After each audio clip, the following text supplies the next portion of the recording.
准备坐车，中国网友传电影片，看起来是伫咧记录台湾风景。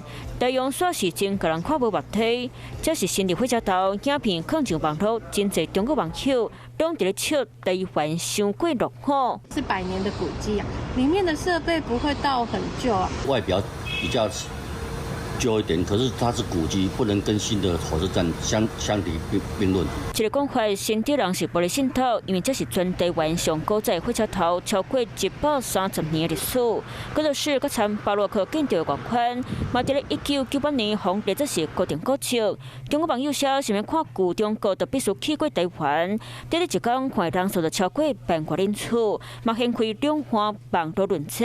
中国网友讲，印度人和非洲人拿到台湾的亲像。回来到厝共款，佮讲电正网为火车头凊彩一回都拢比较好。啊，台湾的网友嘛不认同，讲到这是日本时代100年古厝上价值，无人讲到文化资产保存了清气就好。文化大革命造成历史建筑以及宗教信仰的文化物质的重大伤害。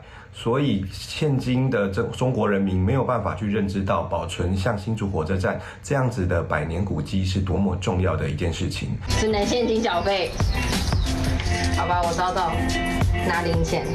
来到停车场入会，笑台湾，还搁伫咧古早时代，讲中国人拢伫咧用电子支付。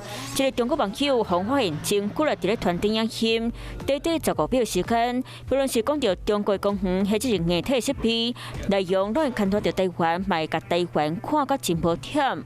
马王这期是伫咧进行连地作战，互两位网友是一句来一句去，大家是小战唔认输。Hello， 我是庄宇杰。想要抢先掌握最及时的新闻资讯吗？赶快订阅、按赞、开启小铃铛，锁定华视新闻 YouTube 频道。